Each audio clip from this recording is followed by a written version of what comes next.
Bollywood ನಟ ಸೈಫ್ ಅಲಿ ಖಾನ್ ಟೈಮೇ ಸರಿ ಇಲ್ಲ ಅನ್ಸುತ್ತೆ. ಚಾಕು ಇರಿತ ಆಯ್ತು, ಡಿಸ್ಚಾರ್ಜ್ ಆಗಿ ಮನೆ ಸೇರಿದ್ದಾಯ್ತು. ಅತ್ತ ಚಾಕು ಇರಿತದ ಕೇಸ್ ಚುರುಕುಗೊಂಡಿದ್ರೆ ಇತ್ತ ಮತ್ತೊಂದು ಸಂಕಷ್ಟ ನಟನೆಗೆ ಎದುರಾಗಿದೆ.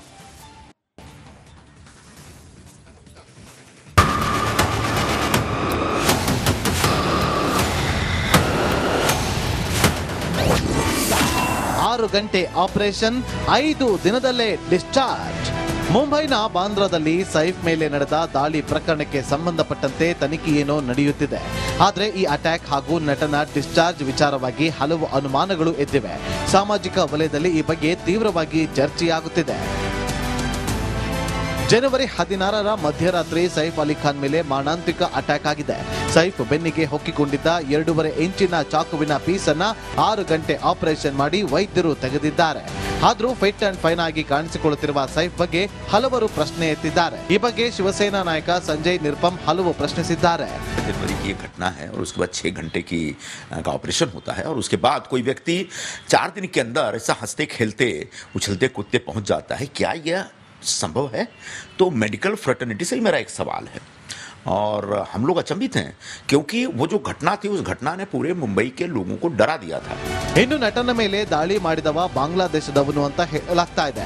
ಯಾರೇ ಆದ್ರೂ ಅವರ ವಿರುದ್ಧ ಕ್ರಮ ಕೈಗೊಳ್ಳಲಾಗುತ್ತೆ ಅಂತ ಮಹಾರಾಷ್ಟ್ರ ಡಿಸಿಎಂ ಏಕನಾಥ್ ಶಿಂದೆ ಹೇಳಿದ್ದಾರೆ. बांग्लादेशी पाया गया है, कोई भी हो किसी को भी नहीं छोड़ेंगे हम, क्योंकि ये मुंबई सुरक्षित रखना, महाराष्ट्र सुरक्षित रखना हमारी सरकार की जिम्मेदारी है. ಈ ಮಧ್ಯೆ ದಾಳಿಯಾದ ಮಧ್ಯರಾತ್ರಿ ಸೈಫ್ನನ್ನ ಆಟೋದಲ್ಲಿ ಆಸ್ಪತ್ರೆಗೆ ಕರೆದುಕೊಂಡು ಹೋಗಿದ್ದ ಭಜನ್ ಸಿಂಗ್ ರನ್ನ ಭೇಟಿಯಾದ್ರು.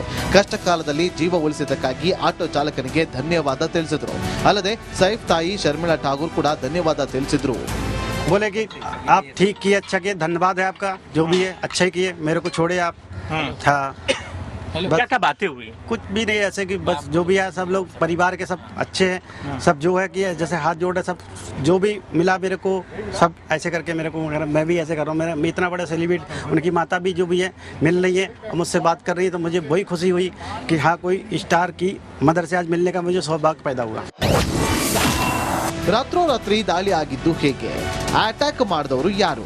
ಸೈಫ್ ಅಪಾರ್ಟ್ಮೆಂಟ್ ಬಳಿ ಭದ್ರತೆ ಇರಲಿಲ್ವಾ? ಆಗುಂತಕ 55 ನಿಮಿಷ ಸೈಫ್ ಮನೆಯಲ್ಲಿ ಮಾಡಿದ್ದೇನು? ಆಪರೇಷನ್ ಆಗಿ 5 ದಿನದಲ್ಲಿ ಸೈಫ್ ಡಿಸ್ಚಾರ್ಜ್ ಆಗಿದ್ದು ಹೇಗೆ? ಪೊಲೀಸರಿಂದ ಈ ತನಕ ತನಿಖೆ ಬಗ್ಗೆ ಸಮಂಜಸ ಉತ್ತರ ಇಲ್ಲ ಯಾಕೆ? ಈವರೆಗೆ ಸೈಫ್ ಕುಟುಂಬ ಕೂಡ ಯಾವುದೇ ಸ್ಪಷ್ಟನೆ ನೀಡಿಲ್ಲ ಯಾಕೆ? ಆರೋಪಿ ಬಾಂಗ್ಲಾ ನುಸುಳುಕೋರ ಸೈಫ್ ಮನೆಗೆ ನುಗ್ಗಿದ್ದು ಹೇಗೆ? ಸೈಫ್ ಮನೆಯ ಸಿಸಿಟಿವಿ ದೃಶ್ಯ ಎಲ್ಲಿದೆ? ಬಹಿರಂಗ ಮಾಡಿಲ್ಲ ಯಾಕೆ ಅನ್ನುವ ಪ್ರಶ್ನೆಗಳು ಎದ್ದಿವೆ. ಸೈಫ್ ಮೇಲಿನ ದಾಳಿ ಸುತ್ತ ಹಲವು ಅನುಮಾನಗಳ ಹುತ್ತ ಬೆಳೆದಿದೆ. ಈ ಬಗ್ಗೆ ಪೊಲೀಸ್ ಇಲಾಖೆ ಆಗಲಿ ಸೈಫ್ ಕುಟುಂಬ ಇದಕ್ಕೆ ಸ್ಪಷ್ಟನೆ ಕೊಡಬೇಕಷ್ಟೇ. Bureau report, Republic Kannada. Bollywood ನಟ ಸೈಫ್ ಅಲಿ ಖಾನ್ ಟೈಮೇ ಸರಿ ಇಲ್ಲ ಅನ್ಸುತ್ತೆ. ಚಾಕು ಇರಿತ ಆಯ್ತು, ಡಿಸ್ಚಾರ್ಜ್ ಆಗಿ ಮನೆ ಸೇರಿದ್ದಾಯ್ತು. ಅತ್ತ ಚಾಕು ಇರಿತದ ಕೇಸ್ ಚುರುಕುಗೊಂಡಿದ್ರೆ ಇತ್ತ ಮತ್ತೊಂದು ಸಂಕಷ್ಟ ನಟನೆಗೆ ಎದುರಾಗಿದೆ.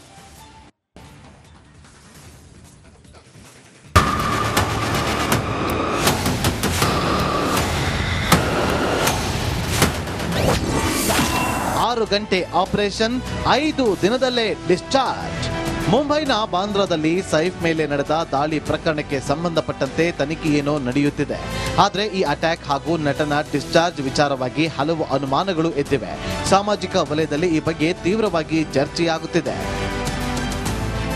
ಜನವರಿ 16ರ ಮಧ್ಯರಾತ್ರಿ ಸೈಫ್ ಅಲಿ ಖಾನ್ ಮೇಲೆ ಮಾರಣಾಂತಿಕ ಅಟ್ಯಾಕ್ ಆಗಿದೆ.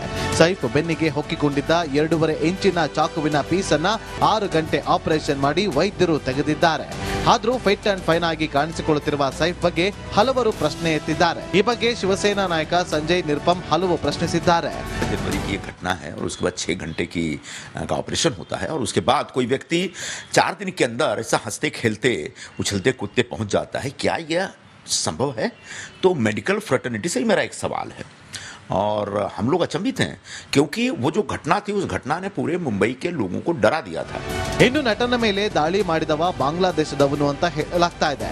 ಯಾರೇ ಆದ್ರೂ ಅವರ ವಿರುದ್ಧ ಕ್ರಮ ಕೈಗೊಳ್ಳಲಾಗುತ್ತೆ ಅಂತ ಮಹಾರಾಷ್ಟ್ರ ಡಿಸಿಎಂ ಏಕನಾಥ್ ಶಿಂದೆ ಹೇಳಿದ್ದಾರೆ. बांग्लादेशी पाया गया है, कोई भी हो किसी को भी नहीं छोड़ेंगे हम, क्योंकि ये मुंबई सुरक्षित रखना, महाराष्ट्र सुरक्षित रखना हमारी सरकार की जिम्मेदारी है। ಈ ಮಧ್ಯೆ ದಾಳಿಯಾದ ಮಧ್ಯರಾತ್ರಿ ಸೈಫ್ನನ್ನ ಆಟೋದಲ್ಲಿ ಆಸ್ಪತ್ರೆಗೆ ಕರೆದುಕೊಂಡು ಹೋಗಿದ್ದ ಭಜನ್ ಸಿಂಗ್ರನ್ನ ಭೇಟಿಯಾದ್ರು. ಕಷ್ಟ ಕಾಲದಲ್ಲಿ ಜೀವ ಉಳಿಸಿದ್ದಕ್ಕಾಗಿ ಆಟೋ ಚಾಲಕನಿಗೆ ಧನ್ಯವಾದ ತಿಳಿಸಿದ್ರು. ಅಲ್ಲದೆ ಸೈಫ್ ತಾಯಿ ಶರ್ಮಿಳಾ ಠಾಗೂರ್ ಕೂಡ ಧನ್ಯವಾದ ತಿಳಿಸಿದ್ರು. बोले कि आप ठीक किए, अच्छा किए, धन्यवाद है आपका, जो भी है अच्छा ही किए, मेरे को छोड़े आप।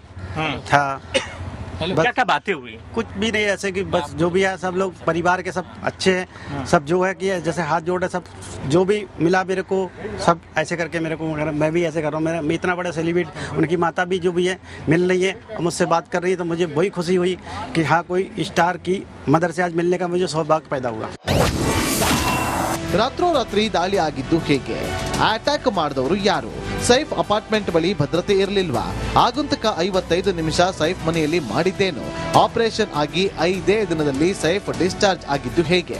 ಪೊಲೀಸರಿಂದ ಈ ತನಕ ತನಿಖೆ ಬಗ್ಗೆ ಸಮಂಜಸ ಉತ್ತರ ಇಲ್ಲ ಯಾಕೆ? ಈವರೆಗೆ ಸೈಫ್ ಕುಟುಂಬ ಕೂಡ ಯಾವುದೇ ಸ್ಪಷ್ಟನೆ ನೀಡಿಲ್ಲ ಯಾಕೆ? ಆರೋಪಿ ಬಾಂಗ್ಲಾ ನುಸುಳುಕೋರ ಸೈಫ್ ಮನೆಗೆ ನುಗ್ಗಿದ್ದು ಹೇಗೆ? ಸೈಫ್ ಮನೆಯ ಸಿಸಿಟಿವಿ ದೃಶ್ಯ ಎಲ್ಲಿದೆ? ಬಹಿರಂಗ ಮಾಡಿಲ್ಲ ಯಾಕೆ ಅನ್ನುವ ಪ್ರಶ್ನೆಗಳು ಎದ್ದಿವೆ. ಸೈಫ್ ಮೇಲಿನ ದಾಳಿ ಸುತ್ತ ಹಲವು ಅನುಮಾನಗಳ ಹುತ್ತ ಬೆಳೆದಿದೆ. ಈ ಬಗ್ಗೆ ಪೊಲೀಸ್ ಇಲಾಖೆ ಆಗಲಿ ಸೈಫ್ ಕುಟುಂಬ ಇದಕ್ಕೆ ಸ್ಪಷ್ಟನೆ ಕೊಡಬೇಕಷ್ಟೇ. Bureau report, Republic Kannada. 150 ಸುದ್ದಿ, 120 ಇಂಪ್ಯಾಕ್ಟ್. ಸೂಪರ್ 3 ಇಲ್ಲೇ ಡ್ರಾ, ಇಲ್ಲೇ ಬಹುಮಾನ. ಮಾಧ್ಯಮ ಇತಿಹಾಸದಲ್ಲೇ ಮೊದಲು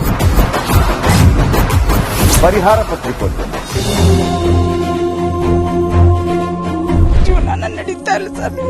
ಗುರುಲಕ್ಷ್ಮಿನಿಲ್ಲ, ಪಿಂಚಣಿನಿಲ್ಲ, ಇದನ್ನೇ ಮಾಡಕ್ಕಾಗಿಲ್ಲ ಅಂತಂದ್ರೆ ಇನ್ನೇನ್ ಮಾಡ್ತೀರಿ? ಬೇರೆ ಏನ್ ಕಳಿಸಿ ಆ ಸಮಸ್ಯೆಯನ್ನು ಪರಿಹರಿಸಿಕೊಳ್ಳಬಹುದು.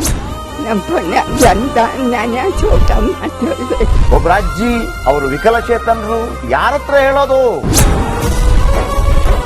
ನಿಮ್ ಪ್ರಾಬ್ಲಮ್ ಏನಪ್ಪಾ ಅಂತ ಕೇಳೋದಕ್ಕೆ ಯಾರು ಇಲ್ವಲ್ಲ. ಆಗ ನಾವಿರ್ತೀವಿ, ನಾವಿರೋದೇ ನಿಮ್ಗಾಗಿ. ನಾನಿರುವವರೆಗೆ ಅವ್ರು ಇರುವವರೆಗೆ 1000 ರೂಪಾಯಿ ತಿಂಗಳು ಆಗ್ತೀನಿ.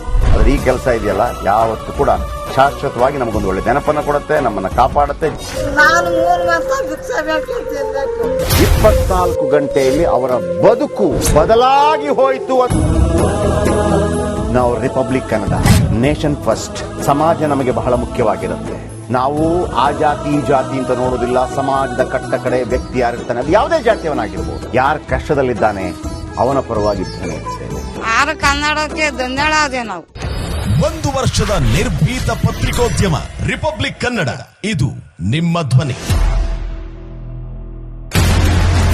1 ವರ್ಷ ಕಳೆದ ಒಂದೇ ವರ್ಷದಲ್ಲಿ ಚುನಾವಣೆಗಳು, ರಾಜಕೀಯ ತಂತ್ರ ಪ್ರತಿತಂತ್ರಗಳು, ಅಭಿಯಾನ, ಜನಪರ ಅಹೋರಾತ್ರಿ ಹೋರಾಟಗಳು, ಪಾರದರ್ಶಕ ವರದಿಗಾರಿಕೆಯ ಪಣ ತೊಟ್ಟು ಮುನ್ನಡೆದಿದ್ದೇವೆ. 1 ವರ್ಷದ ಸಂಭ್ರಮದ ಜೊತೆಗೆ ಜವಾಬ್ದಾರಿ ಕೂಡ ಹೆಚ್ಚಾಗಿದೆ. ಮತ್ತಷ್ಟು ಮುನ್ನುಗ್ಗಿ ಜನಪರ ನಿಲ್ಲುವ ಉತ್ಸಾಹ ಕೂಡ ಹೆಚ್ಚಿದೆ. ಯಾಕಂದ್ರೆ ಇದು ರಿಪಬ್ಲಿಕ್ ಕನ್ನಡ, ನಿಮ್ಮದೇ ಧ್ವನಿ. 1 ವರ್ಷದ ನಿರ್ಭೀತ ಪತ್ರಿಕೋದ್ಯಮ ರಿಪಬ್ಲಿಕ್ ಕನ್ನಡ, ಇದು ನಿಮ್ಮ ಧ್ವನಿ.